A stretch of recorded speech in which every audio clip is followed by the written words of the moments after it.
আসসালামু আলাইকুম। রুমিস কুকবুক থেকে সবাইকে ওয়েলকাম জানাচ্ছি নতুন আরও একটি রেসিপি দেখার জন্য। আজকে আপনাদের সাথে শেয়ার করব চিকেন কারি বা মুরগির মাংসের ভুনার রেসিপি। ভাত, পোলাও, রুটি কিংবা নান সব কিছুর সাথেই দারুণ মানিয়ে যাবে এই চিকেন ভুনা। আশা করছি আজকের এই রেসিপিটিও আপনাদের কাছে ভালো লাগবে। আমি এখানে 1.5 কেজি পরিমাণে মুরগির মাংস নিয়েছি। মুরগির পিসগুলো খুব বড় বা ছোট করে কাটিনি, মাঝারি সাইজের করে কেটে নিয়েছি। আপনারা চাইলে আর একটু বড় সাইজ করেও কেটে নিতে পারেন। খুব ভালোভাবে ধুয়ে পরিষ্কার করে একটা ছাঁকনিতে রেখে দিয়েছি, এতে বাড়তি পানিটুকু ঝরে যাবে। একটা কড়াইয়ে 1/3 কাপ পরিমাণ তেল দিয়ে 1 কাপ পরিমাণ পেঁয়াজ দিয়ে দিচ্ছি। পেঁয়াজটা খুব ভালোভাবে ভেজে নিতে হবে। মিডিয়াম আঁচে পেঁয়াজগুলো অনেকটাই ভেজে নিয়েছি। দেখতেই পাচ্ছেন পেঁয়াজগুলো অনেকটা নরম হয়ে গেছে। এখন দিয়ে দিচ্ছি রসুন দিয়েছি 1.5 চা চামচ পরিমাণ, সাথে দিয়ে দিচ্ছি 1 টেবিল চামচ পরিমাণ আদা বাটা।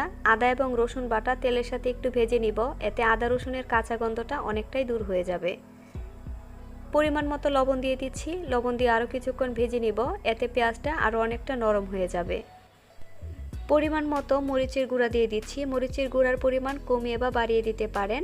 1.5 চা চামচ হলুদের গুঁড়া, 2 চা চামচ ধনিয়ার গুঁড়া দিয়ে তেলের সাথে একটু ভেজে নিব। ভেজে নেওয়া হয়ে গেছে। এখন দিয়ে দিব অল্প পরিমাণে পানি। এই পানি দিয়ে মশলাটা খুব ভালোভাবে কষিয়ে নিতে হবে। দেখতে পাচ্ছেন মশলাটা কষিয়ে নেওয়া হয়ে গেছে। এখন কেটে রাখা মুরগির মাংসগুলো আমি দিয়ে দিচ্ছি। মাংস দেওয়া হয়ে গেলে মশলার সাথে খুব ভালোভাবে কষিয়ে নিতে হবে। এই অবস্থায় কোনো পানি দেওয়া যাবে না। এখন ঢাকনা দিয়ে ঢেকে রাখবো 5 মিনিটের জন্য। 5 মিনিট পর ঢাকনাটা উঠিয়ে নিচ্ছি। দেখতেই পাচ্ছেন মাংস থেকে অনেকটাই পানি উঠেছে। এখন ঢাকনা ছাড়াই আরও 5 মিনিটের মতো রান্না করে নিতে হবে। এখন দিয়ে দিব গরম মশলার গুঁড়া। আমি এখানে 1.5 চা চামচ পরিমাণ গরম মশলার গুঁড়া দিয়েছি। গরম মশলার গুঁড়াটা খুব ভালোভাবে মিশিয়ে নিতে হবে মাংসের সাথে। এখন দিয়ে দিব কাঁচামরিচ। আমি এখানে আস্ত 4টা কাঁচামরিচ দিয়েছি। এই কাঁচামরিচে মাংসে কোনো ঝাল হবে না, তবে কাঁচামরিচের সুন্দর একটা ফ্লেভার মাংসে যোগ হবে। চেষ্টা করবেন কাঁচামরিচ দেওয়ার জন্য। এখন ঢাকনা দিয়ে ঢেকে রাখবো আরও 5 মিনিটের জন্য, এতে মাংসটা খুব ভালোভাবে কষিয়ে নেওয়া হয়ে যাবে। দেখতেই পাচ্ছেন মাংসটা খুব ভালোভাবে কষিয়ে নেওয়া হয়ে গেছে। এখন আমি দিয়ে দিব পরিমাণ মতো পানি। 1 কাপ পানি দিয়ে ঢাকনা দিয়ে ঢেকে রাখবো আবারও 10 মিনিটের জন্য।